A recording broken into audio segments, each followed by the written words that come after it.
to do. And it's a Thursday, and it's the Chumash. Rabbi Khan got new glasses. Wasn't going to mention it. And it's a big day. Huh? Now everyone knows. Chai Marcus is back. Okay, big day. Okay, Rabbi say. Now, the Maisa, there's if I'm not mistaken, today's the yard site of the Shiur Shabbos Kallus. If I can just told me, is that not correct? The yard site, how could I not say something from the Shiur Shabbos Kallus? I said something in the morning from the Shiur Shabbos, but I didn't know it was his yard site. So, so then it's not a raya, and then it's not a raya. But if you know it already, then you have to say something. So I found like this. Shtickle unplanned. I was going to say this maybe a different time. I wanted to look into it a little bit more, but then Rabbi Feigenbaum was megala to me this important information. I hope I don't have the wrong marmok. I probably do, because I was looking in the old Shmir Shabbos. I'm still a little bit nostalgic like that. You know? Why wouldn't I just look at the new one? I know what you're all thinking. That's how I am. Good luck to my wife. But no, it doesn't seem to be here one moment. But the way you do it is you could look in the back. That's all you have to do, no? And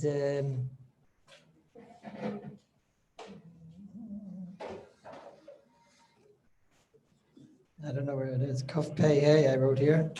I'll say about Pei in a moment if I see it's not happening. I'll just say about Pei. In the here, maybe it's over here. Second.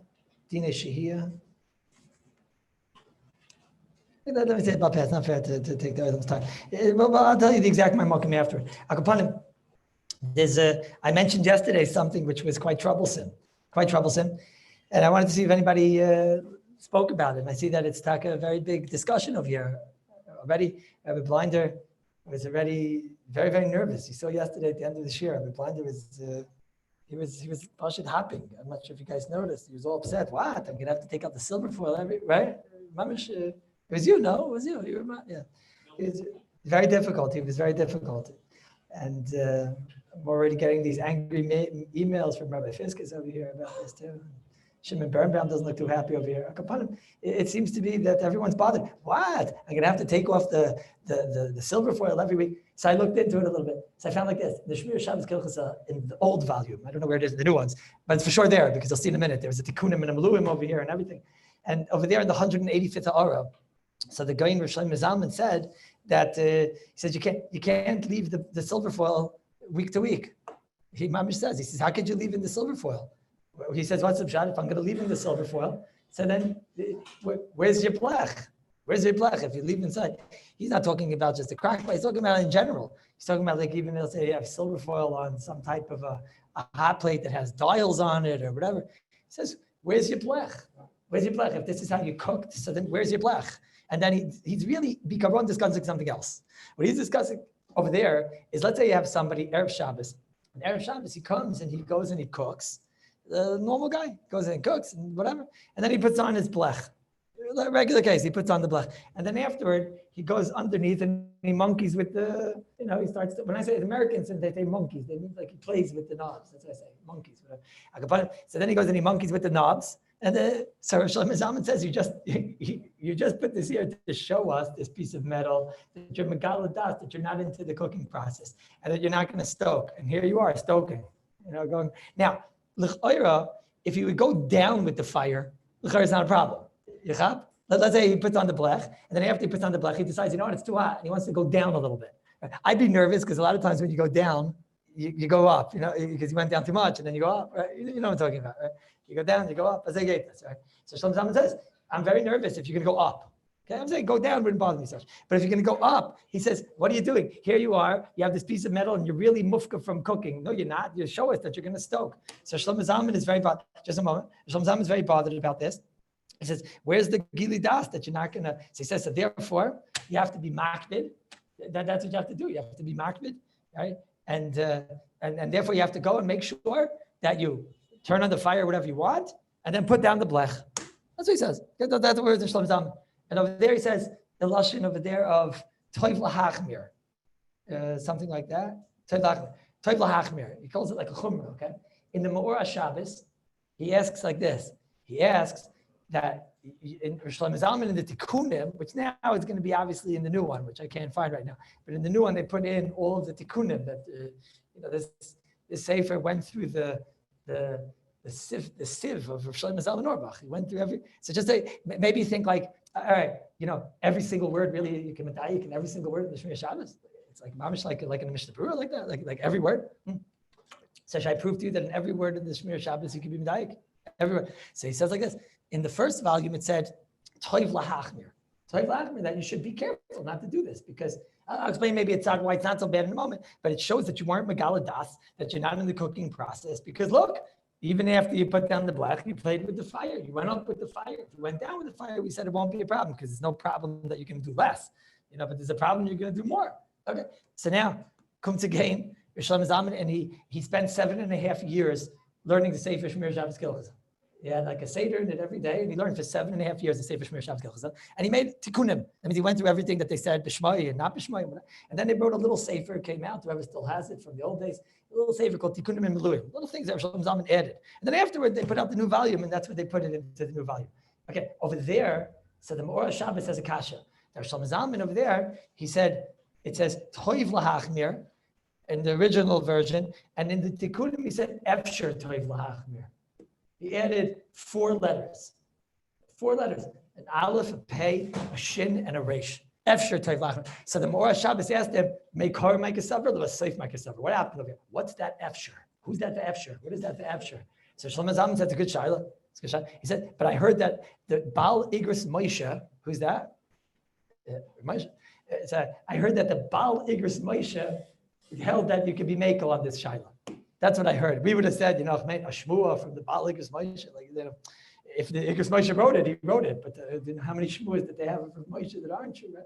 But there's Shlomo Zalman heard a shmua from the Baal Igros Moshe. Somebody came to Shlomo Zalman and said, "You write over here, it's Toiv Lachmir." Shlomo Zalman, Rabbi Moshe Feinstein said that you don't have to be machmir on this shayla. Right? So he said, so now I still believe in what I said, but Rabbi Moshe said, "Beside Efsher, it's Toiv Lachmir. Efsher is the cover the going Rabbi Moshe." What?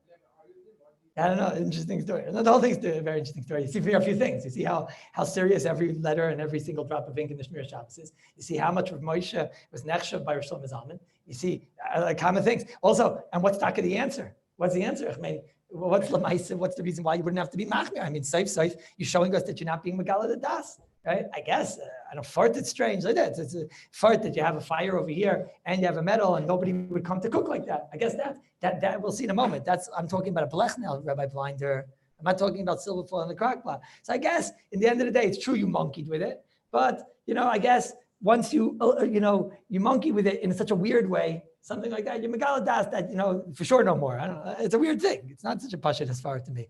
I guess the Toiv Lachmir is that if you would leave this matziv on Erev Shabbos, right, as of when Shabbos came in, then you're showing us you're out of the cooking process. And it was just one moment. And until that point, it's true, he might try again and whatever, he might, do one more stoking. But if he's going to leave it like that, and it's such a weird thing, a blech, so then maybe that's already a gili das that he's not in the cooking process. Not so simple this far. What do you want to answer, Rabbi Singer? Come again? Why the nabs? No, the nabs is just al-teker. I need to do a maisa of a hesach das in my fire. It's not a matter of what's better. It's a maisa, did you do it or not? You have to do a hesach das in the fire. So that they're saying that the pshat is it's better to do the hesach das and be'emes be masiach das. However, if the maisa, you went and you monkeyed with it, maybe b'diavad it's okay. Why? Because if you're going to leave a matzav like that as of when Shabbos comes in, so then that shows us that you're not interested in proper cooking. I'm not fully understanding this. I'm saying, but that's the state. Okay. Is Rabbi say? So then I looked around because now I see that the Olam talks about the shayla. So in the Shvutz Yitzchak, in base, he asked this question to Rabbi Yashiv. Listen to the nusach of Rabbi Yashiv, and now you'll appreciate this very much. So Rabbi Yashiv said that taka, it's definitely not lichatchila. He said the lichatchila thing is you put the fire, then you put the blech and kol tuv. That's it. And if you taka, you need to monkey around with the fire. So take off the pot, take off the blech, do the fire, and then put back on the blech. That's what you do. If you ask Rabbi Yashiv what to do, that's what you do. Why? Because then you're showing us that I put on the fire and then I put the blech down and that's it. And now you showed that I'm not interested in the fire. I was megala das, that I'm not interested in having a normal way of cooking this Shabbos. He said, but then he writes like this. He says, but what if you have a ketuma koldehu. Listen what he writes. He says, Avada, if you take a piece of silver foil, that works to be ketuma. Even a smallest amount of a change in the heat shows us he's not interested in the cooking process. A silver foil doesn't do that much, but it's a small, tiny amount, and that shows me that you're not interested in the cooking process. That's what a ketuma koldehu does. And the Shulchan Aruch first says it's enough. Ketuma koldehu, Ramah, whatever. It's enough to have a ketuma koldehu. Okay, but he says like this. He differentiates such a geshmak asvar. He differentiates between ketuma kolshu and to ketuma gemura. He says like this. Listen to the interesting svar. He says, Bishlama, if you did a ketuma gemura, what's a ketuma gemura? A blech. He says, that mamish, you take the fire, you go like this to him. You mamish, you give a very, very aggressive ketuma to the fire. Look what you did to the fire. It's, you put your finger, you don't burn as much as if it's a ketuma gemura. So he says, no, ketuma gemura is such a weird thing that the mice like that svar that we just said. That a comment that you go and you even monkey with the knobs and whatever, and you go up with the flame and this, that. So, but the evet, it's nishkeferlich. Why? Because the Maisi did a ketuma called a gemura. You have such a weird matzav of cooking over here that it's true, he did stoke one last time, but it's not a gilui that he's in the process. The Maisi is leaving here a crazy ketuma, a gavaldik, a ketuma, mamish amuridik, a ketuma. Okay. He says, but then there's a ketuma koldehu. He says, like lamashal, like a piece of silver foil. He says, a ketuma koldehu. He said, if you have a piece of silver foil, you have a piece of silver foil inside your crock pot, and then afterwards you start monkeying with the what's it called? You start going with the knobs. You start playing around with the knobs. So he says, no, it's a ketuma koldehu. Such a thing, there's really no hesach hadas. In the first place, it's ani mami b'munish shleim that's a hesach hadas if he puts on a ketuma koldehu. Okay, but he's showing us I'm doing something. Sadkami is doing something that shows us he's not interested in the cooking process. I hear. He says, but that's all Adkama that he's taka. He doesn't monkey with it after. But if he monkeyed with it afterward, and it's a type of a thing that a person can bets and cook with a piece of silver foil, so he says, no way. That means if you have a piece of silver foil inside your crock pot, listen closely, and you go from low to high, Before Shabbos, you want to go to a very uncommon case, right? But you go from low to high, and there was a piece of silver foil in there. So that's Pashtus, like the example that Rabbi Yashiv is talking about. And that's what Rabbi Yashiv is saying. He's saying, no good. Why? Because all you have in there is a piece of silver foil, which doesn't share the cooking process.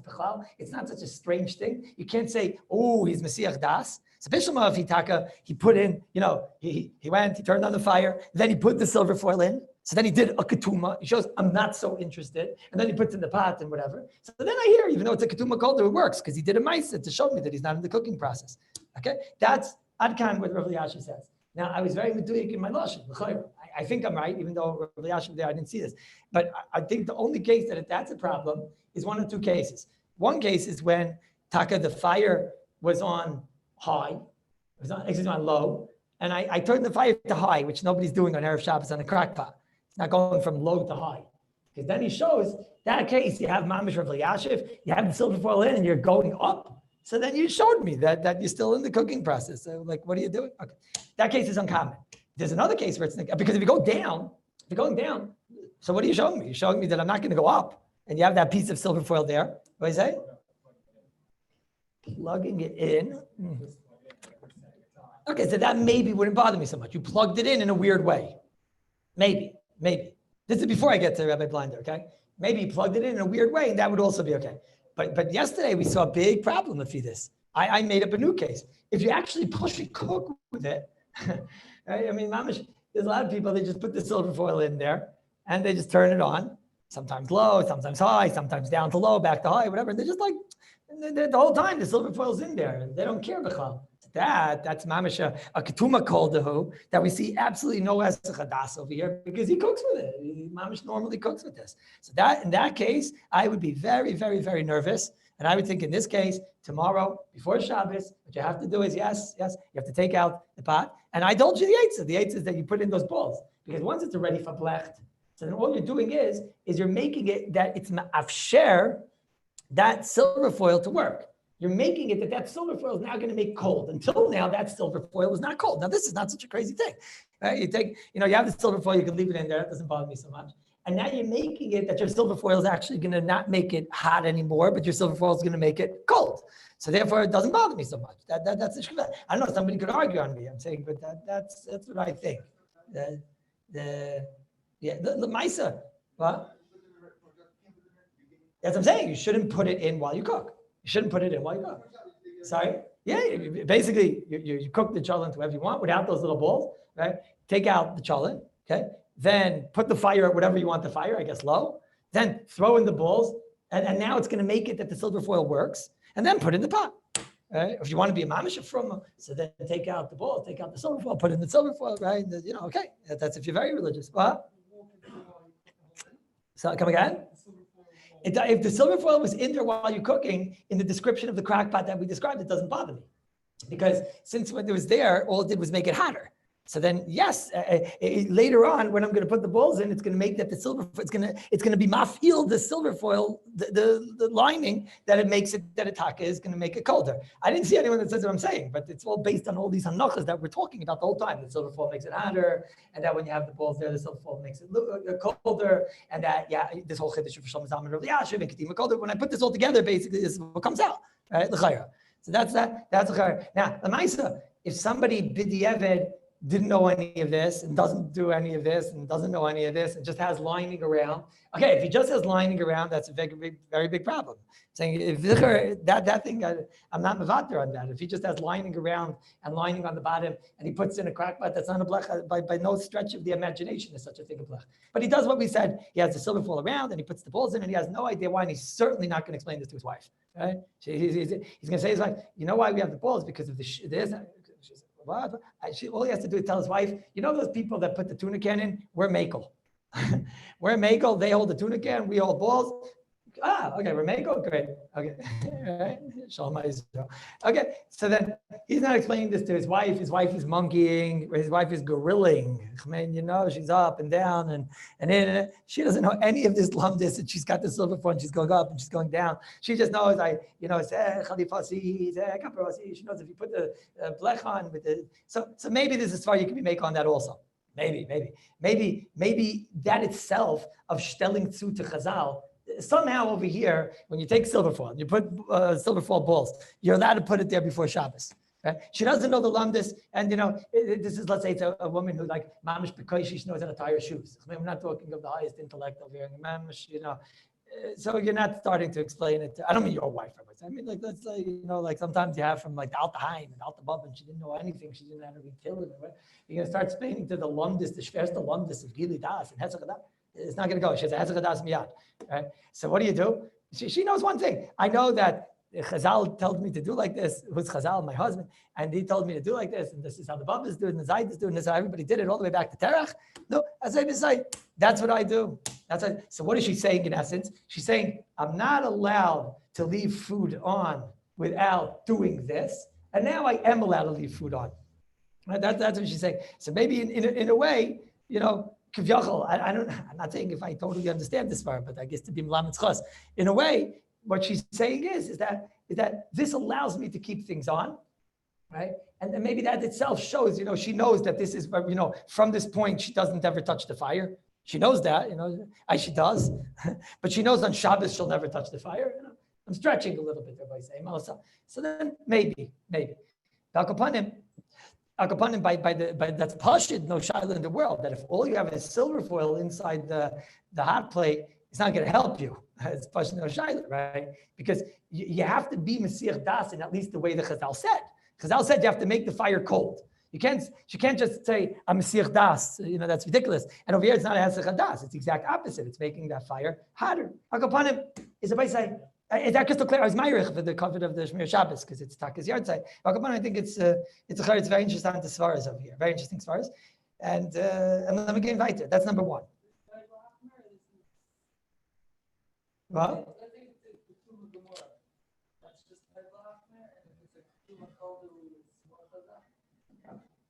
I'm saying on a blech, it's they never talked about a crock pot. I'm the one who's talking about a crock pot. right? They talked about a blech. On a blech, it's toiv la'achmir, and I can understand the svara why there's a makom to be meko, and that's all we know that, what did Bali Gris Moshe spoke about, because the blech is something that's so mashunadik and so weird, and nobody cooks like that you can hear that's as a chadas. She monkeyed with it one time. Okay, but she monkeyed and she left it like this. Something like that. You can work out this right in your own place. I don't have to give you everything, right? But Mashenke, so that's why the blech, nishkeferlich, if she shouldn't do it.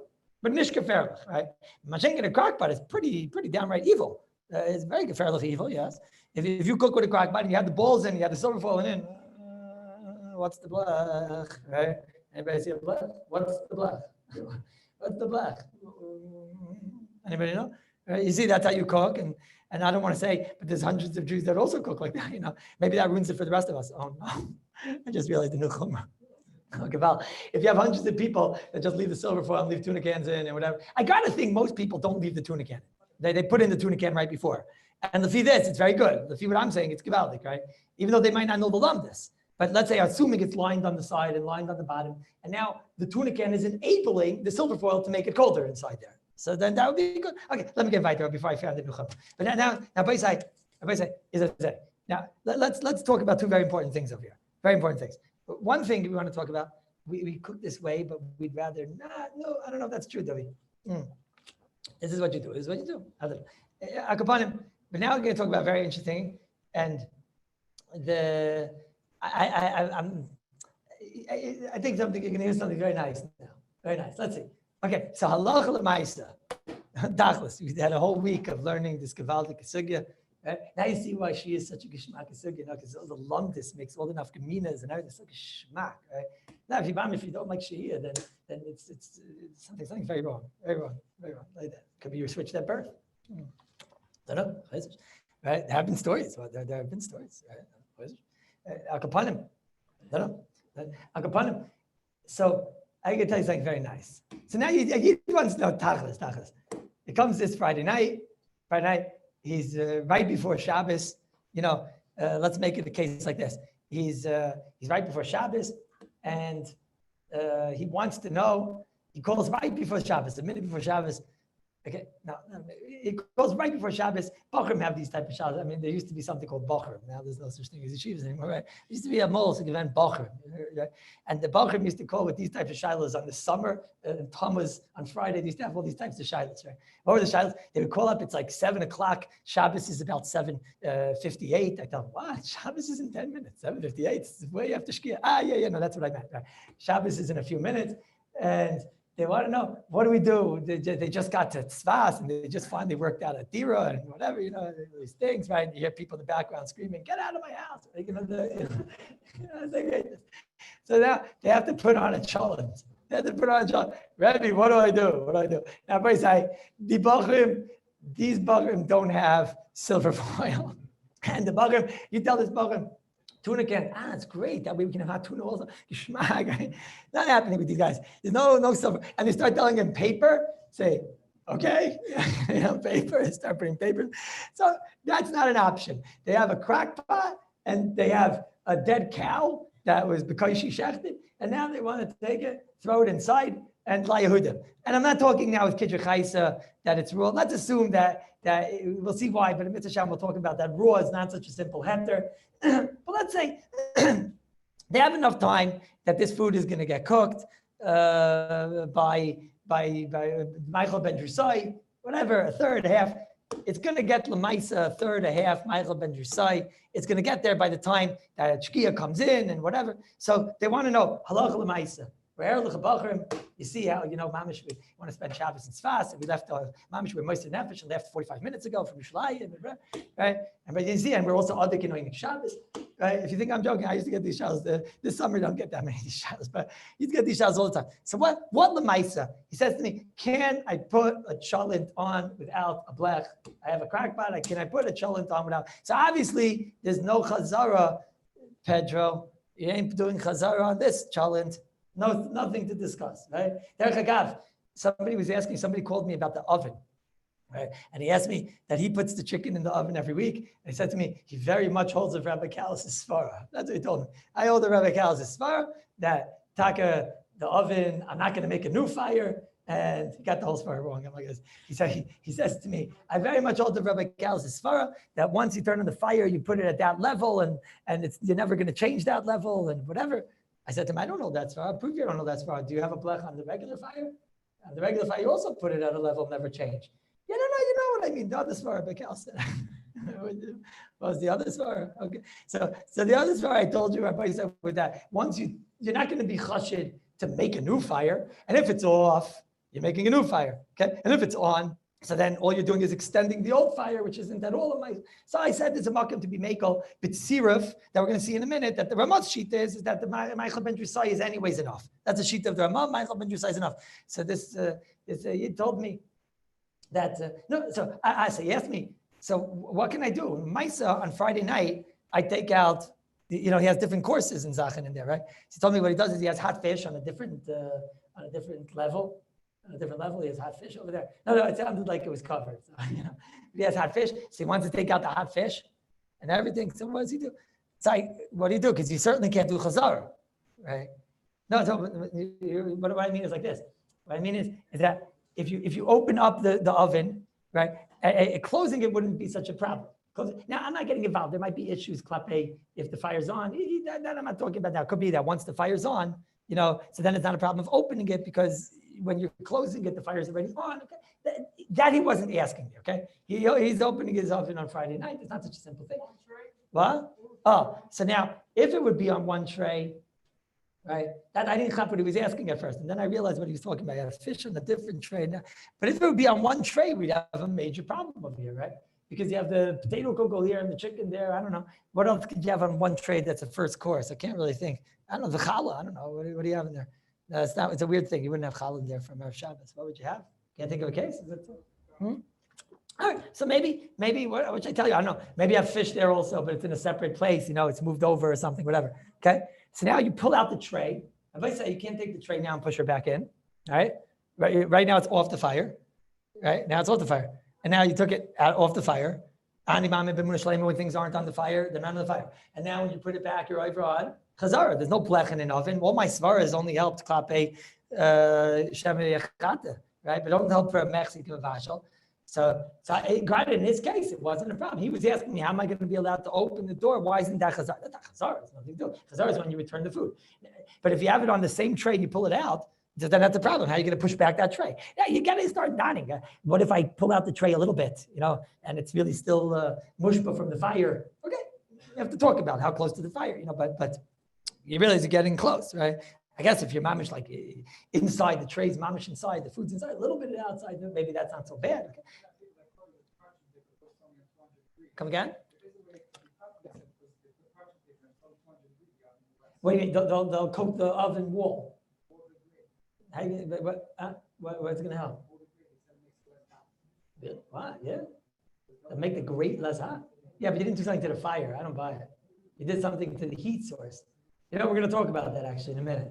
That's the first bear halacha. We'll talk about that. That's a chiddush. It's a computer. You have to do something to the fire, not to the heat. Interesting. But somebody actually was making like that? Really? No, but that's not doing it the way the Chazal said. I mean, what if you it's an interesting thing. What if you have like a barbecue going, I don't know what, and you take some massive air conditioning system and turn it on and it cools the whole room down, which makes it that's exactly what we're talking about here, right? I don't know if such a thing works. I don't know. I mean, Kloimar, Loisirle. I don't know. Something sounds a little bit interesting. Wait, just one moment. Wait. The oven's on. If the oven's off, so then no Yehudim. It's Garif. It's cold. Yeah. No. The oven's on. I'm not afraid of you. Our ovens, when they go off, it takes about 5 minutes, and that's about it. It's over. Right?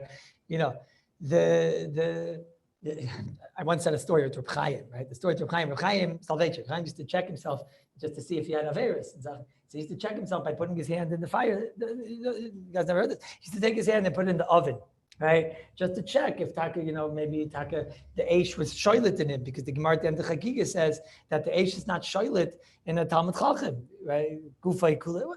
Nobody knows what I'm talking about. Chaim used to check his hand. He used to put his hand inside the oven to check, right? So sometimes I said the story over once. I said it doesn't mean that he put his hand when there was a fire blazing in the oven and whatever, right? That's how I said it, right? Because that would be together more of like Ein Seim Chanes, but Rav Chaim would put it in there, right? So somebody told me like this. He told me I do the same thing every week. He tells me his wife, she cooks something, and then a few minutes later, when the oven's off, he puts his hand in, and nothing happens. Yeah, that's because our ovens, after 5 minutes, Chaim was talking about like a real oven over there. After 5 minutes, right, it's 3rd degree burns. Then it gets to like 8 or 9 degree burns. It doesn't. I was like, 3rd is worse than 1st. It's the other. Okay. Now, Rabbi side is I say. So how do we do that? That was you, wasn't it, DJ? So now we get into something very exciting. So this bacher wants to know, Tachlis, can I be soymech on Friday night on Michael Ben Drisai? Can I be soymech on Michael Ben Drisai? Right? And we'll ask this question in a lot of different efanim, Can I be soymech in the oven? An oven, you wake up a little bit late and whatever. Technically, you could just have cold cuts. Your Yotzei to the Shabbos, and you'll have a hot drink of tea with urn, so that you won't be an apikairis and not having hot. Should I be soymech on? Should I be soymech on it, or should I just quickly make some chicken and put it in the oven? It'll get to Michael Ben Drisai by the time the Shkia comes. And let's say you'll get to the Michael Ben Drisai. I don't really want to get involved. Yeah, you get my point. Can I be soymech on Michael Ben Drisai, right? So what would you say? You say Ramah. What? If you're firmer than the Ramah, I get nervous around people that are firmer than the Ramah.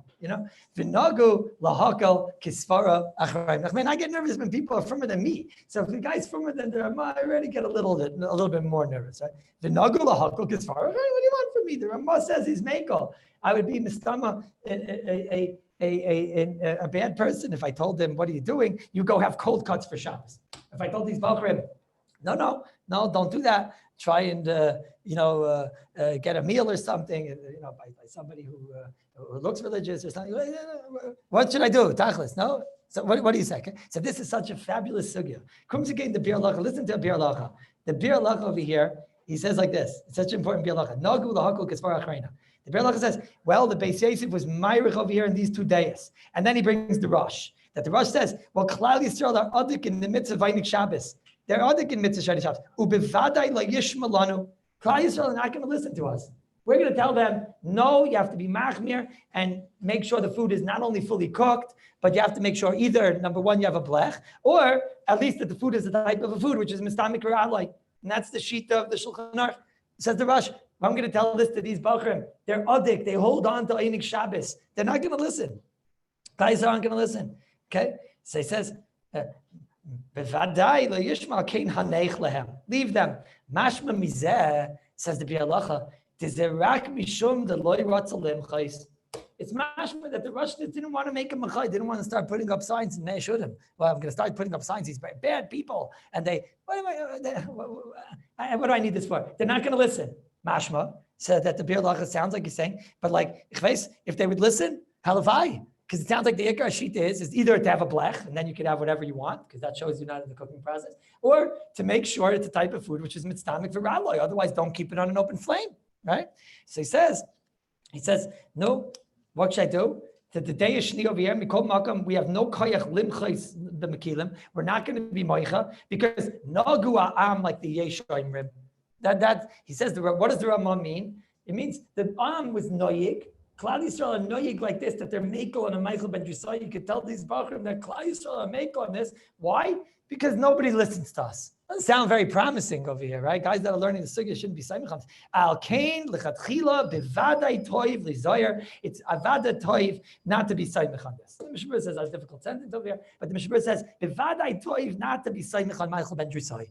So I have to tell them. So now let's go back to our cases. The Bachrim asked me, what should I do? I tell them, what do you want from me? You're in a very big bind. Bevadai toiv not to be saying on this.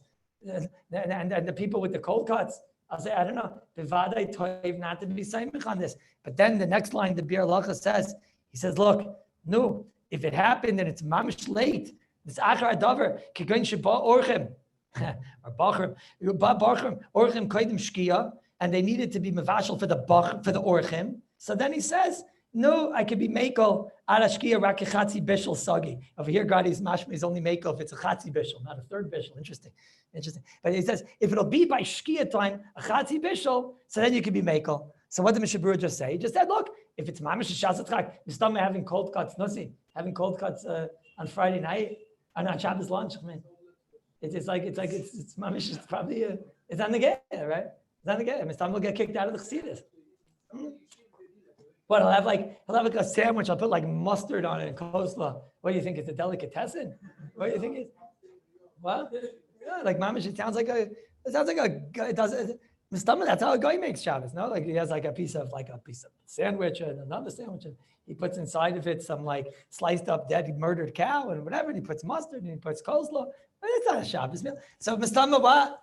Mistama we tell him it's okay, right? And we're going to let him be Sayyid Michal Meichel Ben Drisai, just like the Mishabur is Meichel B'Makim Orchim and whatever. Okay, now Rabbi say the plot thickens. What do I mean the plot thickens? Is as a, but let's, where do we begin? Okay, let's begin like this. Let's begin like this, right? The Marsham, is that what the Mishabur means? Mishabur means that this is a bidi evid on Haga. It's a bidi evid on Haga. What?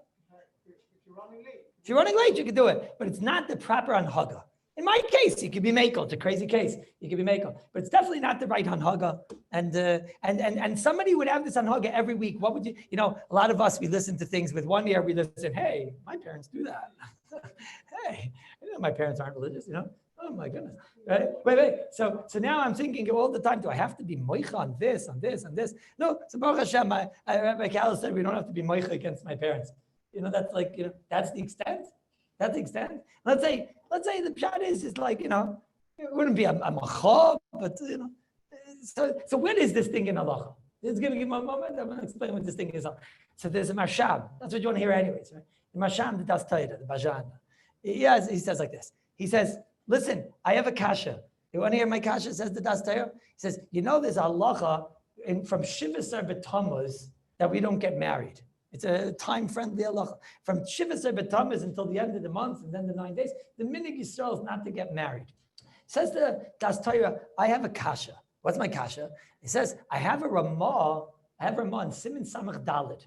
What does the Ramah say in Simach Dalet? Ramah says that the Klal Yisrael are noyeg not to get married in the second half of the month. Klal Yisrael are noyeg not to get married in the second half of the month. That's the minig Yisrael, not to get married. Why? Because Hukal Shlalvana and the moon is going upwards. So we get married when Klal Yisrael are an upward schwung. Mashenke, when it's going downward, so then, you know, if we don't get married, then it's a snishke tamazel, you know. So we only get married in the beginning of the month. Anybody have a kasha? Frag the das Torah, Pelig Doila. I mean, why does the Ramah have to tell me in Hilchos Shivasar B'Tammuz, and it's the Ramah, right? Because why is there a have to tell me not to get married between Shivasar and Tisha B'Av, whatever? I mean, anybody, there's no from Jew that's getting married from Yud Zayin onward. What Orthodox Jew is getting married from Yud Zayin onward? Anyways, it's the end of the month, and Klal Yisrael are nimshal to the Levana. So how does this stem? On the one hand, we know we don't get married anyways. So what are you coming to be meisiv that from Shah? Nice kasha. Said the Das Torah in our Siman. Why is he bringing this down now? It's not Shivasar B'Tammuz. Why is he bringing this? The Das Torah in our Siman brings a makneh, the flaw in Siman Samach Dalet. And you know what the makneh says? The makneh says, by the way, you want to hear something nice? Should I tell you like a goyin in Kallus so that it's impressive when you know a goyin in Kallus. You know, so you can tell your friends and family. The goyin in Kallus, the goyin says, you know, ace la this and ace la that and ace la this. So the goyin has beautiful pshatim over there, right? Like ace l'moid and ace l'spoid with the lamed and whatever. I don't get involved in the others. But he says on the 15th ace is ace l'chabek, ace to hug.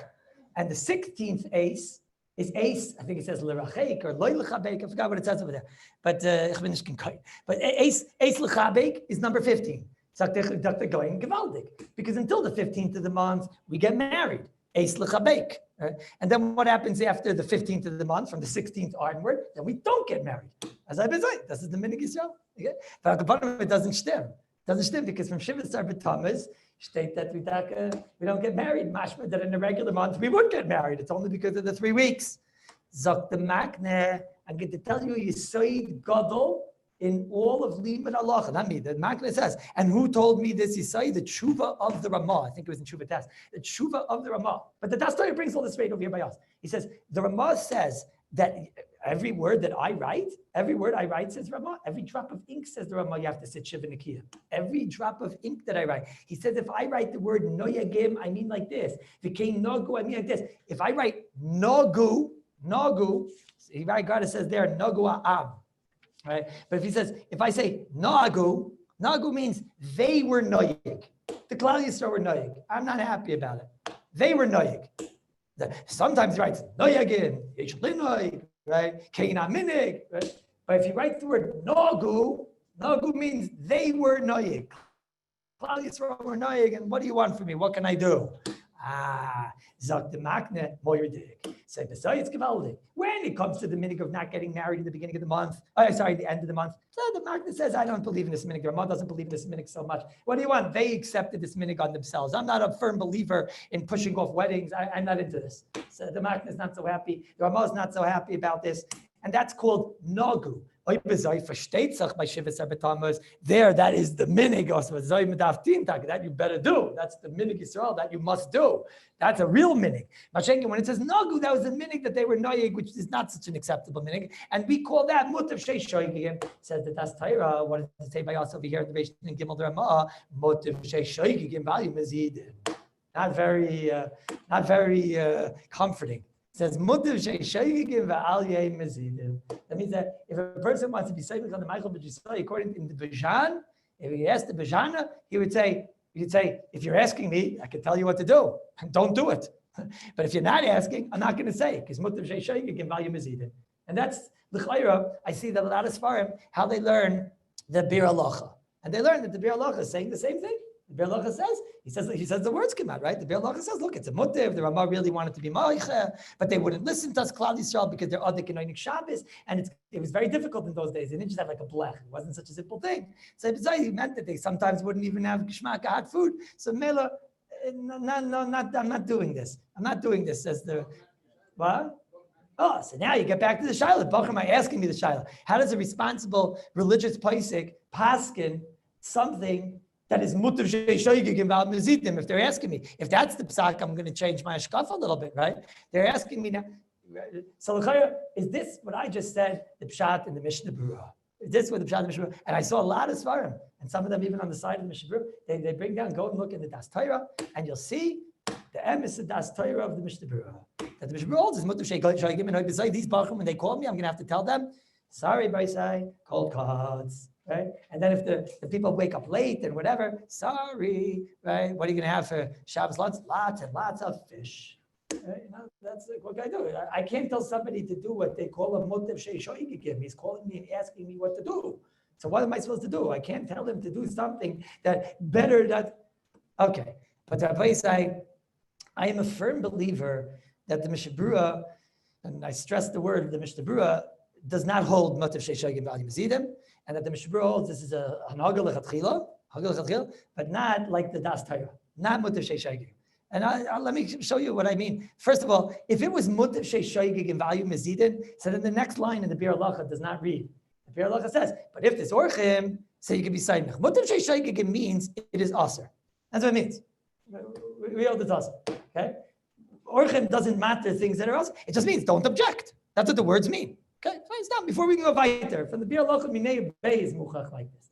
Okay, if you would ask the Das Torah, he'd tell you for orchim you're going to do an avera. You don't do averas for orchim. It doesn't work like that. Okay, you can argue on that. If that was my whole diak, no, that wouldn't be the worst. When you add it to everything we're going to say, you can argue. I don't know for orchim we could be saying das yochid or whatever. Okay, that wouldn't be the game changer. Rabbi say.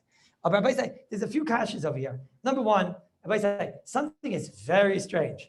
All the Achrayim that lived before the Mishnah Berurah. Rabbi said this Sif is Malay, the Gadish, Achrayim, Rishayim, Paiskim, all the Goinim, whether it was the Graz, whether it was the Mogen Avram, whether it was the Taz, whether it was all the friends and the Chaverim of our Rebbe, the Mishnah Berurah, whether it was the Prima Godim, whether everybody that you ever heard of over here in the world of the Achrayim, bring the Ramah. Nobody says on the page, Mutav Shei Shoygim. You're telling me that from Mamish, from Krakow, from the year 1580, not everybody knows the klal. I told you, Vinagu and whatever, etc. I know the Ramah said it, But somebody should come along over here, the Magen Avraham, the Taz, the Graz, the Chaye Adam, someone, the Kitzer, someone, right? Somebody should come along over here and say, by the way, don't do like this minig. The Magen Avraham should say, Kamuvan, not to do like this minig, I in the Ramah and Chuvas, or somebody should say. So all the Achrayim are arguing on this, right? They all definitely don't hold its motiv, and they hold it. That's the minig, right? Now, shouldn't the Mishnah Berurah say, I'm coming to argue on all of the Achrayim. Don't you think this is something that she put in a sefer Mishnah Berurah? There's a sefer called Mishnah Berurah and a sefer called Bir Lacha. Someone told me that in Dirshu, there's different maslulim tracks. You could do just Mishnah Berurah, just Bir Lacha. Were they trying to be Mashal Klai Yisrael? I'm going to not know this Bir Lacha because I read it. Does anybody know over here, does the Mishnah Berurah mention this ever? Does he say, go and look in the Bir Lacha, like in the countless places that the Mishnah Berurah says, go look in the Bir Lacha? Over here, nothing. That means I'm a simple Jew. I learned Mishnah Berurah. The Bir Lacha is because I do the easy ones. No, this one didn't look easy. Right there. So over here, what does it say over here? It's telling me that the Mishnah Berurah was machshalas. Because no one said this, the Magen Avraham. Shouldn't he have a Mishnah Berurah that says you should know? I'm arguing on the Graz, the Taz, the Magen Avraham, and everybody who ever lived. And go and look in the Bir Lacha, my Nimaik. I hold it's a mutav sheishaygigim, not like the Achrayim. It's a very big chiddush. You should say it, the Mishnah Berurah. Okay, no, the Mishnah Berurah has a sefer. At the end of Reish Nun Tes, he has a little sikum, sikum. From Reish Nun Gimel all the way to Reish Nun Tes is some of the most difficult sugis in Taka Sugidik. It's extremely difficult. And the Halacha L'Maisa is very, very, very difficult. So the Mishnah Berurah of Shiur, Chazara, Hatmana, everything. So at the end, the Reish Nun Tes, I'll ask you to turn there, and you'll see all the way at the end, right before he goes into like a lot easier halachas. In Reish Nun Tes, at the end, he has a sikum. What's the purpose of a sikum? What's the purpose? No, Rabbi Spitzer, what's the purpose of sikum? The purpose is you say like this. Oh my goodness. This is so, either it's one of two purposes. Either you fell out in the middle of Reish Nun Gimel, and then Yechavusa says, when are we learning again? You say, when is this sugya over? When's it over? He says, afterward comes Dinei Achnas Shabbos. Ooh, mitzvah lircha, kol gufa. It's a mitzvah to shower. Ooh, I can learn that. That's easy. Ooh, I can understand that, right? Okay. So then I'll meet you there. So he says, the day they're up to Reish Samach, he says, it's such a chaval. He has a sikum of everything he spoke about in the last, I could be made the Ketam Chachem. I didn't have to listen to the last 20 days, and I'll just read the sikum and I'll know what to do. So that's one tachlis of the sikum. The other tachlis is just push it to know what to do after such a hard sugya. So here he just tells you what to do. Right? At the end of the Rabbi Slansky, at the end of the books, we always write a sikum, right? What to do, the chart, what to do. Not everybody's capable of reading the whole chart and the whole page. So some people just look at the pictures. That's okay. But the Mishnah Berurah doesn't have pictures. So what do you have to do? You have to make a sikum. So in this sikum, the Mishnah Berurah comes and tells me what's halacha l'maisa. So he says like this. He says, what should you do? He says, because you got to be careful with shehiyah. You got to be careful with shehiyah. So Mishnah Berurah tells you that, he says, you must make sure that your food is cooked, Michael ben Drisoi, before Shabbos, and then he gets involved. This Michael ben Drisoi is a half or a third, and you must make sure your food is cooked a half or a third before Shabbos. Otherwise, you must not leave it on an open fire, and you must put a blech. If I was writing a sikum, and I actually believed Mutar Sheishayim volume Azidim, I would write like this: you must make sure that you put all food on a blech on Erev Shabbos, unless what? Unless it's Mistamik Viralai, right? Because why? Because otherwise you're an Avarian. Because why? Because Mutav Sheishayim volume Azidim. I wouldn't bring down Michael ben Drisoi. So what does it say over here? Beyond the shadow of a doubt. What does it say over here in the Mishnah Berurah? That the Mishnah Berurah held Michael ben Drisoi is mutter. Now, what's the pshat on the Bir Lacha? So now I'm going to tell you a machlekes between the Chazon Ish and the Bir Lacha. But beyond the shadow of a doubt, it's game over. Buzz? Mm-hmm. Wait 1 second. Just want to know how to read now the Bir Lacha.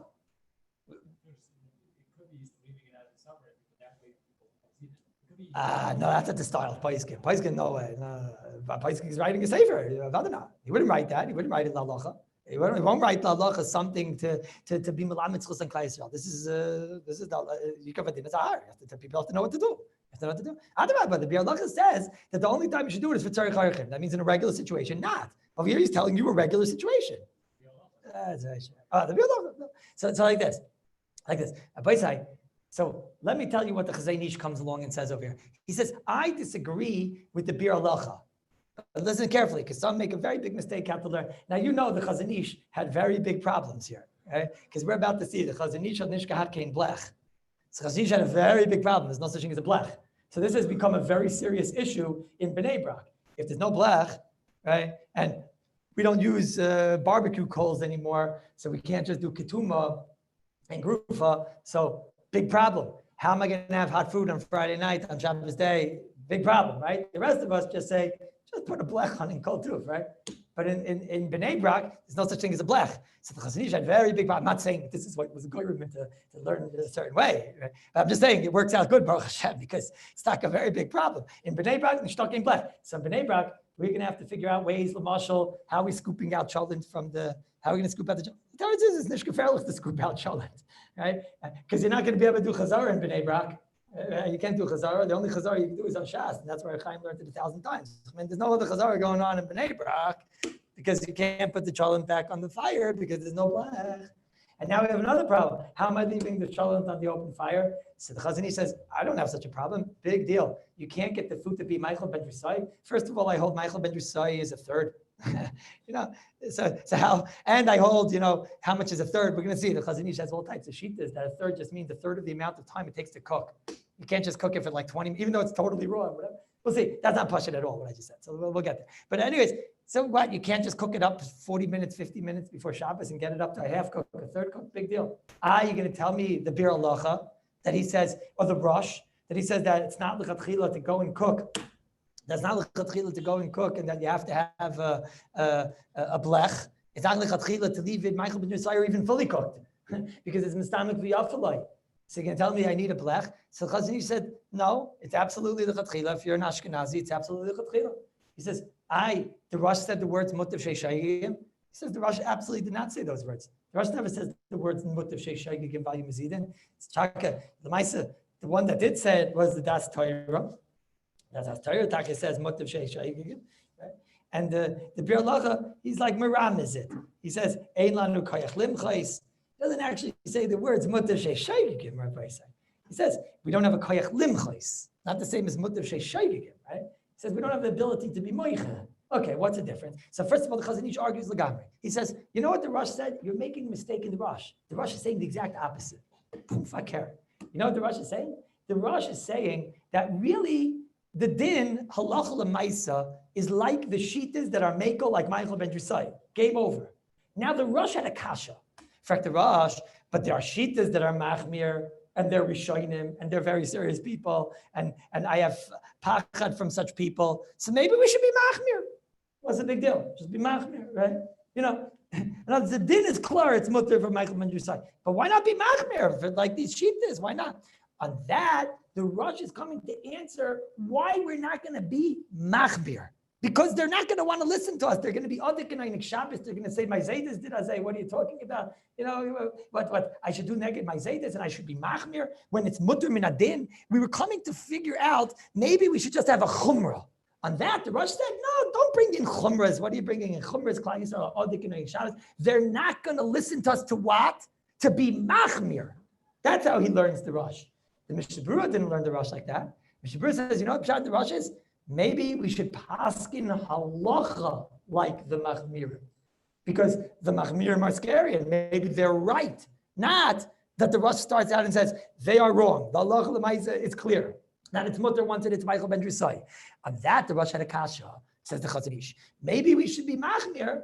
Why should we be machmir? Because they're scary people. They're rishonim. It was like, I think the Rif and the Rambam. So it's like grace of people. So maybe we should be machmir. Kamash Malon, the Rosh said, no, we're not going to be machmir because the people are going to, they're Adik and Einik Shabbos. They're not going to listen to us. You can say, well, why should I be frummer than my Zaydas when it's an Indian of Einik Shabbos to be machmir? And it makes so much sense now, the Rosh, because they're Adik and Einik Shabbos. The Lay Yishmalanu. That's why it's a state. It makes them sound like they're tzaddikim, Adik and Einik Shabbos, and they're. The Torah is, he's saying like this, look, the Ma'aseh Halacha is like this. You're going to come and start telling them, let's do chumras. What's the chumras? I'll be machmer, anointing Shabbos. There was once a whole Indian with a certain sava and whatever. And it came out that the person was told that, it's lefim mishur sadin to include one of the family members in the tzava, whatever the case was, right? Maybe it was a female, whatever it was, right? So the Ma'aseh, So he asked the Rav, he said, look, am I mechuyev? Am I going to come back like a chihuahua if not? Like, the Rav said, no, it's the right thing to do. So I'll find a different chumrah, like Chalav Yisrael, it's $800,000. I'll find some other chumrah. So here too, Klal Yisrael, you're talking to my children now. Okay, you're telling me like Medina's mother. So now you're telling me I'm not going to have chalent. I'll find a different chumrah. Okay, I'll grow a beard. Leave me alone. I'm not giving up on my chalent. Yeah. Okay. I'll go upon him. So but the Biur Halacha learned not like that. The Mishnah Berurah learned not like that. The Mishnah Berurah learned that the question that was posed of the Rosh was, let's be machmir like the Shittas of Machmirim, not machmir. Let's paskin like the Shittas of Machmirim and say that Michael Ben Yisai is aser. On that, said the Rosh, no, we can't get this one in. We can't get this halacha in. So it's the exact opposite. It's so gishmak, right? Now, how do you learn from this point? So now there's 3 malachim. The Chazon Ish learned from this point. So therefore, the din is Michael Ben Yisai and Kol Tuv, and don't even be machmir. Don't even be machmir. What's the point of being machmir? Your Zaydas didn't accept the chumrah. So what, you're better than your Zaydas? They didn't accept the chumrah. Okay. Then the other extreme is the Das Torah. He said, no. The question was, should we try and ram it down their throats? Because this is the halacha. And the answer is, on anyone who's asking, yes, because mutav sheishayik volume is zidin. Yes, this is the right thing. This is the halacha. The other extreme, and that's what you should do.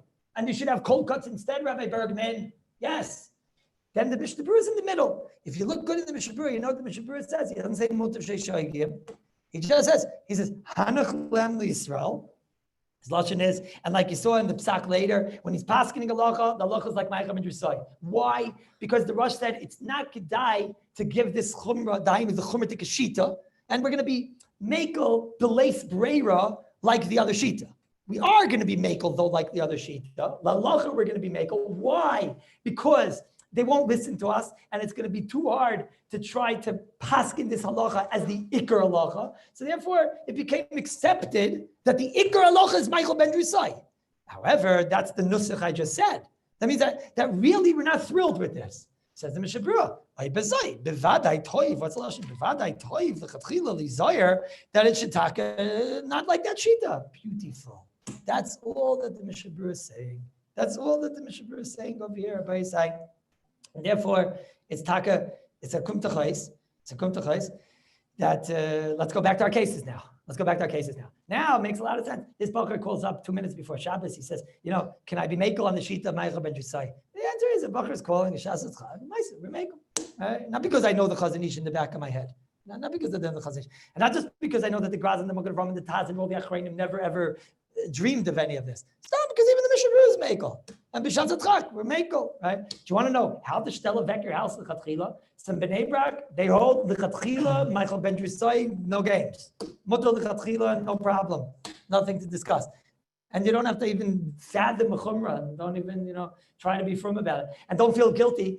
In Bnei Brak, if you would ask this question, how do they leave food in their oven every Shabbos? They would laugh at you. I don't know what you're talking about, B'chal. The food is cooked and called too. Just be happy it's cooked. I'll make even a Michael Ben Yisai. Right? In the Mishnah Berurah, we had a kasha. But now that we have an answer that the Mishnah Berurah holds Medina, it's mutter. Now that siruf that I said yesterday, that in the end of the day, we're not afraid you're going to turn on a fire. And that fire which is on, we're not afraid because what are you going to do? Come to leave it on.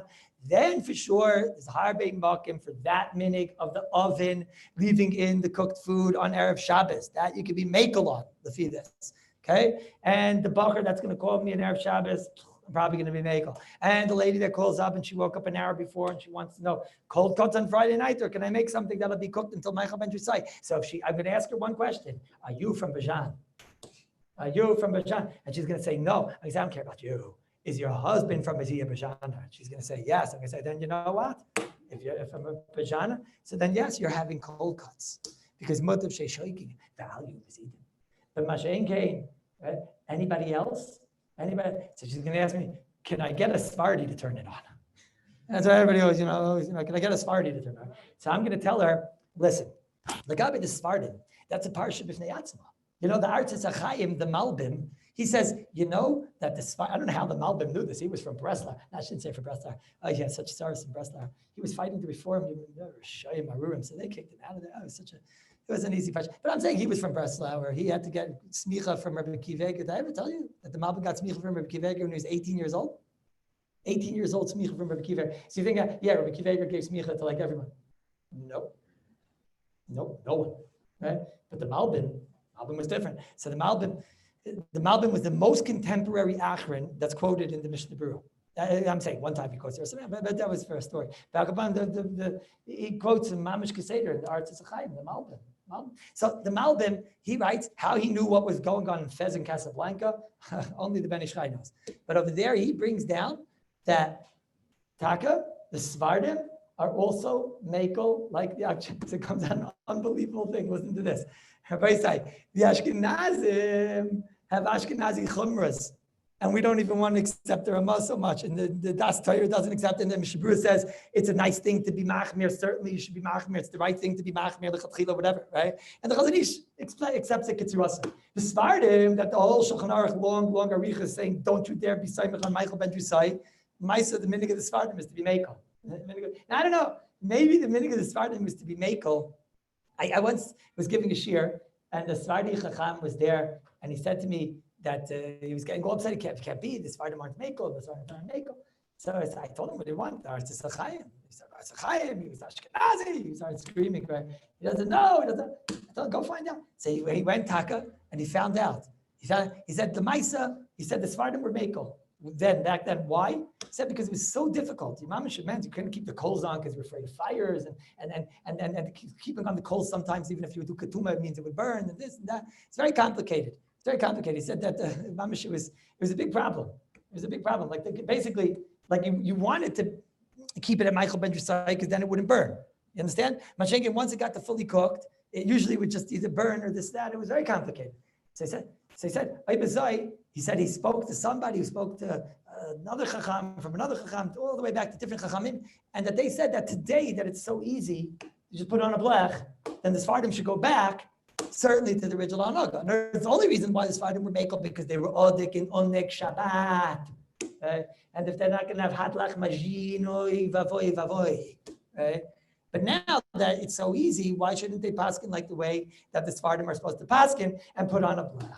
So the Rabbi say, so we didn't even start. I wanted to do the first pair. So what do we do today? No, what's going to be? So let me just give you one eitzah, because the Maisa, now after hearing this whole shiur, right? After hearing this whole shiur, so what happens? Somebody's gonna come and he's gonna say, here I am, I'm on Friday night and I don't have a blech, right? I don't have a blech.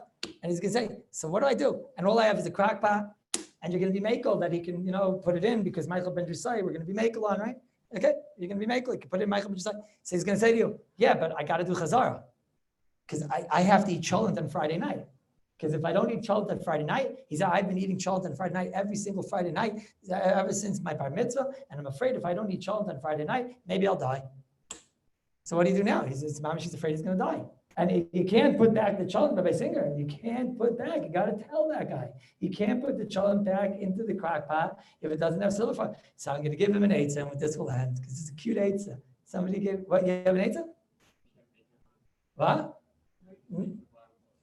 What? No, he doesn't have silver foil. Whatever. I don't know. All right. No.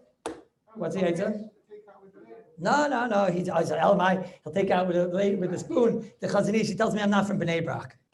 So I tell him, what do you mean not from Bnei Brak? The only reason you're being mekel without a blech is because I tell him that's not the reason I'm being mekel. I'm mekel because the Mishnah Berurah holds meikar adin Michael ben Drusai. Leave me alone. Sorry?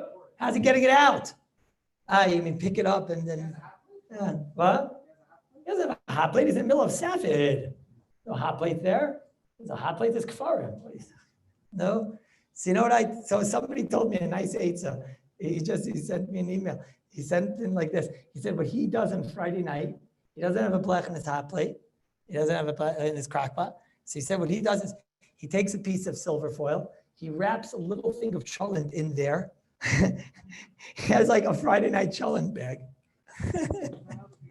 No, it's so geschmack. No, he's like a little cholent there, little bag of cholent, and he just takes it out. He just lifts it out. There's no agasa, there's no anything there, there's no spooning out. He just takes out the whole entire thing of spoon from it. He doesn't have to do any chazar, right?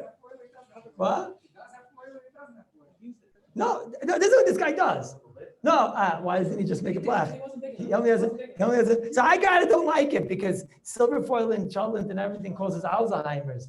So I'm not into that. So he has to get like a little plastic bag or something, but not like the regular bags that'll melt into the chocolate. Like a little what? Oh, there he is with the parchment paper again. Thank you, Erwin. Erwin. All right. Everybody's like, I have to say from Chumash, Danny, do I have time to say Chumash? I didn't realize we didn't learn anything today, so we went over time, it looks like. Well, do I have time? I have time. Okay. So, wait, I was about to press leave. Wait. So wait, let me make a new shiur here. And then I could say from the, do I have a Chumash or no? Do you have a Chumash in this place? What happened today? It's unbelievable how little we learned, no? Unbelievable. But we have a good time trying, no? Levi, you had a nice time? Yeah. No? Shmuley. Our little quarantine friend over there, huh? No, I'm not in quarantine. No. Don't say that. The Zionists find that out. Oh, I'll be in trouble. Okay. Chumash.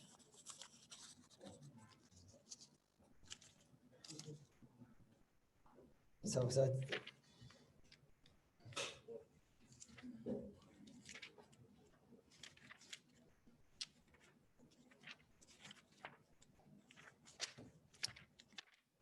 like a Chumash that every page has a different sentence. Okay. I welcome all of the listeners from Torah Anytime to Yerushalayim Ir HaKodesh to Mea She'odim. Welcome. Now, the Maisa, I always get nervous. This is the last week that if I say I'm Parshas Chukas, the people in Chutz La'aretz, Chas v'Shalom can't listen because it's a week early. It's 50-something weeks. But next week we'll all be together again. But don't worry, I'm going to say something that also has to do with Emunah.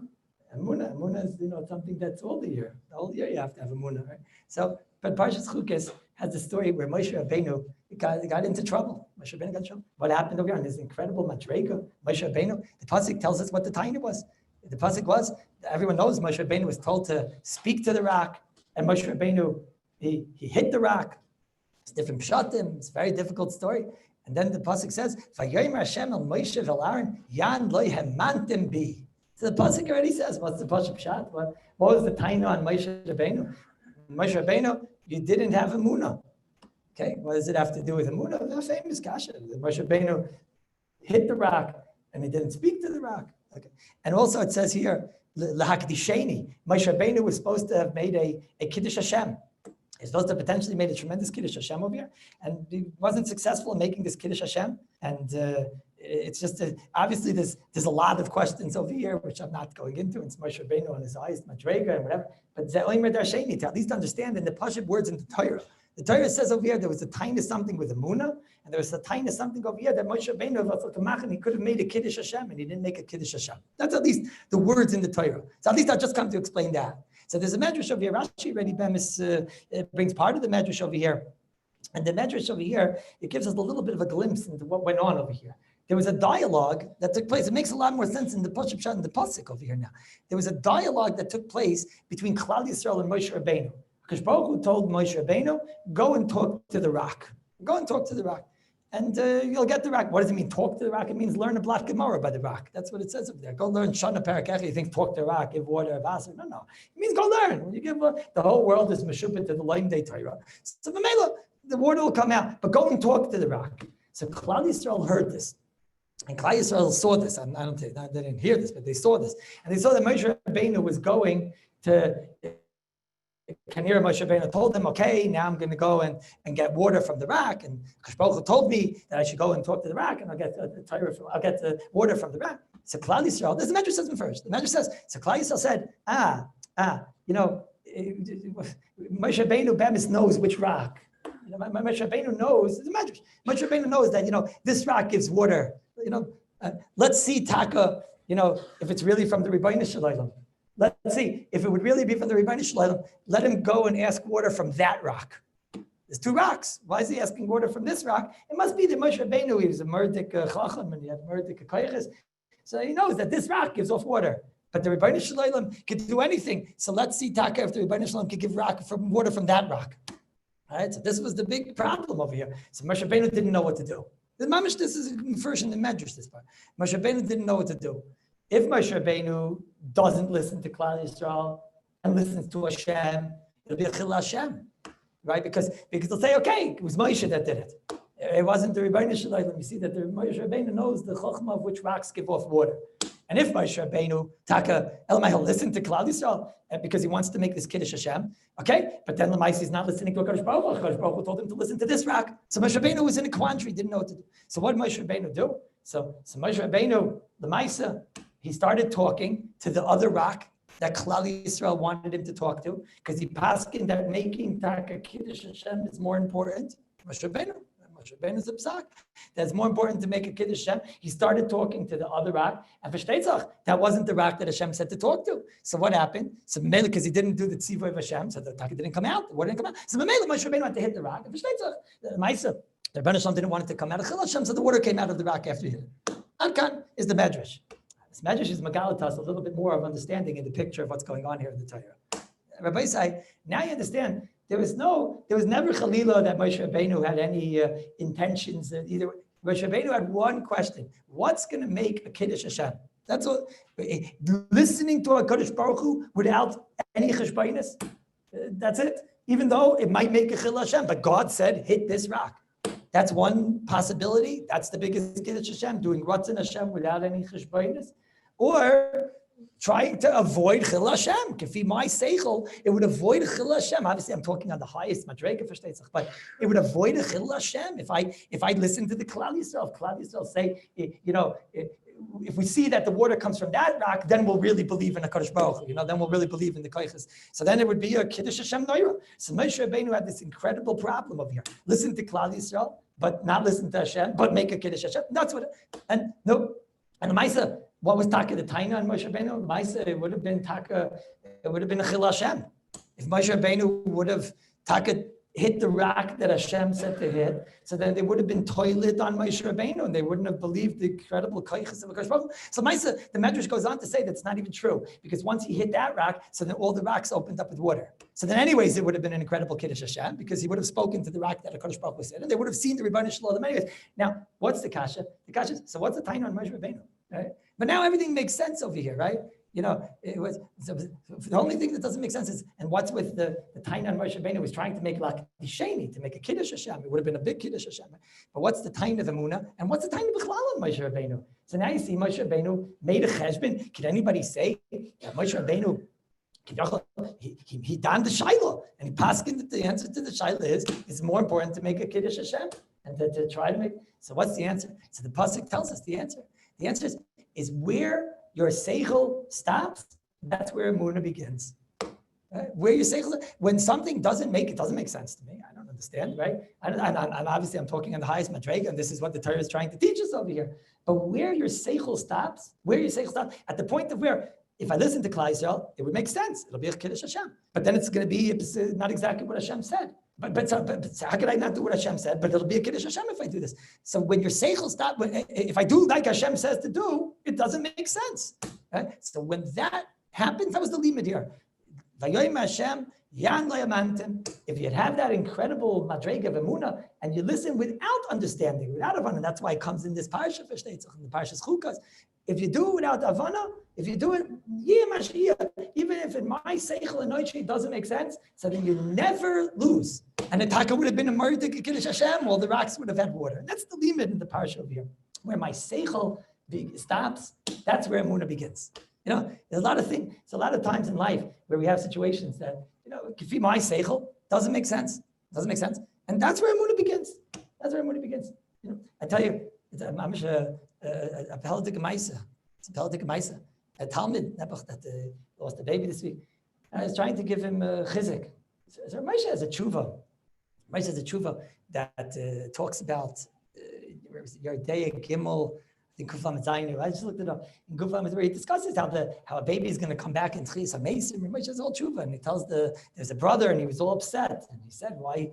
I'm not going to have any brothers." So Moshe writes to him, "You have nothing to feel bad about, because not to feel bad. They don't have to worry, because in Takin Oilam Haba, you're going to have brothers, because he paskins like the Manda Omar and the Gemara that an Eifel is going to be they're going to have Tchias HaMeisim. So they also love it. You're going to have brothers, right? So I was looking around for different things to be mechazik this person with, and I found like this. I found an unbelievable story.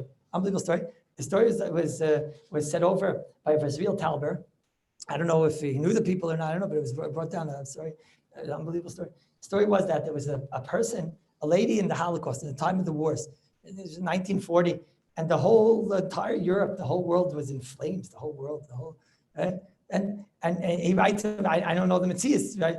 But the way he writes over there, nobody was having children. Nobody's having children because everybody knew bringing children into this world. To bring a child into this world, when they didn't know if tomorrow that Yamach Shemai from Gehenna, if he was going to kill everybody, including the children. So what are you bringing children into this world? And there was a lady, brings down over there, that in the time of the Holocaust, that's what he writes over there, from 1940 to 1944. From 1940 to 1944. You hear what I'm saying? She had 4 children. 4 children. The whole world around her is in flames and in fire, and she's having 4 children. And even everyone knew, even if the Pega of Yamach Shema, even if he's not going to come to Hungary, but but they're going to have to relocate. Even if he's not going to take them to Auschwitz, right? Apella. So Taka. And what was the Basayf? The Basayf was 3 of the children Taka lived. 3 of the children lived, and one of them died. One of them was murdered. I don't know, but 3 of them lived. And one of them was, and then she had a mishpacha afterward, which was l'shem l'teferes.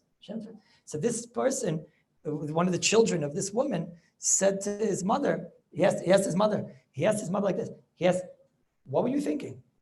Everybody thought she was a crazy person to have 4 children. I mean, the mice, you see, it worked out, right? It worked out. So he said to her, "What were you thinking? Did you think that we would live?" That's what he asked his mother. Did you think that we would live? Right? And that's why it was Kedai, because now look what she has, a ganze mishpacha, after the war. And she has a malchus now. She said, no, there's no havamina that we were going to live. Everybody knew that, the shmu is that what we thought was going to happen, right, was worse than even what happened. We were hearing, the shmu was worse. So he said, why? So why, so is anybody have a kasha? So why did you have 4 kids? No, it's a good question, right? That's what he asked his mother. So what were you thinking to have 4 kids if you didn't think that we were going to live? So she started yelling at him, Nar means you fool, like such a fool, that this is my child, such a fool. The mom, she told, that was the worst question that he ever asked in his wife. That's a kasha? She said, so what? So if he kills us in this world, so I'm a frum Jew and I believe in Tchias HaMesim. So I'll have children in the next one. What kasha is this? She couldn't believe that he would have such a kasha. So what's the answer? The answer is sometimes where the seichel and noishi ends, where the seichel ends. The seichel ends right there, Rabbi say. Not Kedai to have children in the years 1940 to 1944, circa in Hungary. Not Kedai, right? So the seichel ends. But the Emunah says, what do I know? The Rebbeinu Shalom, he knows better than me, right? And if the Rebbeinu Shalom knows better than me, so then I'm a minded, and then I'll see them in Tchias HaMesim. And what came out by Saif? Kiddush Hashem. Because when you do where the seichel stops and you have the Emunah that the Rebbeinu Shalom knows what's best, so then the Rebbeinu Shalom takes care of you. So I just want to tell you, I had an interesting story like this. I didn't personally have a story, but I have a story with the Talmud where you see mamish this nekuda. You see the taka how mamish where the seichel ends and Emunah begins, Emunah and bitachon, and then afterward, you make such a decision and taka the Rebbeinu Shalom. It would have came out a big Kiddush Hashem by Moshe Rabbeinu. All the waters, imagine what we would talk till today, how all the rocks had water. We would talk about Kriyas Yamsuf. All the rocks had water. Every single person had his little pebble with a little, his little water pebble. Every single person. He had like his little, what are these things called? The canteens. Right? He had a little like a stone canteen, and everybody had his own thing. It would have been an unbelievable thing. So sometimes, but it didn't make sense. Okay, so where Emunah starts is when the seichel ends. So I have a Talmud who a couple of years ago it came time for him to leave Kollel. It came time. Yeah. What's the pshat? It came time to leave Kollel because the people that were supporting him told him it came time to leave Kollel. So it came time to leave Kollel. So Lamaisa, at the time, he discussed it with me, and I told him he was so far along in a certain learning, and I said to him, push. Sometimes I tell people to push. Sometimes I tell people, sometimes I tell people to push them out of learning. But this was somebody who was kedai to push weiter, to learn weiter, to push weiter. So he came back and he told me like this. He told me that he got in trouble. Why did he get in trouble? Because he told us, because then he came back, he told his shver, and his father told him that he talked to Rabbi Kallus. He said, you guys like that, I'm not him, anybody but him. Right? So he said, so they want to talk to me. They want to talk to me. Right? Oh, that's the worst. There's nothing worse than that. I don't have a phone, I told them. So his father came to Eretz Yisrael, and it was in Sukkot's time, or whatever. So his father came to talk to me. His father said, listen, I want to explain to you something. Right now, he has a job opening, and he can give it to him. It was his father, the person. So he has a job opening, and he can give it to him. All right? He said, this is an opportunity now, okay? If he stays, I can't keep this job for a year. It doesn't work like that. If he takes the job now, we'll have it. If not, he's on his own. Doesn't mean he's on his own. He's gonna have to figure out getting a job. And it's a bacha that learned already in Kallus for 4 years. He's only going to be learning in Kallus for maybe another year. We're not, and now he has a job opportunity. So he told me about Kallus, he'll go out of work, go out of learning, right? He'll go out of work 2 years early now. He'll make up this year with kafel. I never forget the line. He'll make up the year, but this opportunity that he has right now is he can get a year right now. If he gets the year right now, so then he has a job. But if he has a job, it's I told him I hear, right? I hear. So I told the person, I don't hear. The parnasa comes from Shemayim, and in this case, I'm not saying every case is different. In this case, I don't like donning. This case it's not a mushal, it's a specific nimshal of this person. But in this person's case, I'll be tefa. He's a capable person. He'll be able to get a job. I'll be able to. I told him, in my opinion, if you listen to me, he said, in the end, he's going to do what he thinks is, what's das Torah. So don't matter. Go weiter. What's going to be with a job? Right? Again, I told you, each case is different, but in this case, it was pasha to me. He's a capable person. Why should he go out a year early? If I said with that logic, always go out of learning early, right? So, okay. So tachlis, he didn't take the job. And he sat and learned. And he sat and learned taka for another 2 years. Sat and learned for another 2 years, another year and a half. Another year and a half. No, a year and a half. And what happened? So Maisa, he went back in Wintersman. So we'll call it Wintersman, right? Wintersman was so long ago. Right? In Wintersman, he went back and he didn't have a job. Right? He didn't have a job. Right? So what happened was like this. He wound up getting a job connected to a medical company. Like a medical company, he got a job with a medical company in administrating and whatever, something to do with administrating, and and his father who had this job works in tourism. His father works in tourism. Now, I don't know if you know what happened, in the last few months in tourism, right? But Corona is a magaifa that affected tourism, right? It was, it's a knockout punch. It's pretty bad, right? And he is not a good matziv, and his parnasa, and all the people that work for his father are fired because his father's fired, right? And he has a job in a medical. What does this medical company do? So they give out tests for corona. That's what they do. And he has a job, an administrator in a test for corona. And he's one of the players. I mean, we hope one day he'll give money to the Kallus, but just think about this.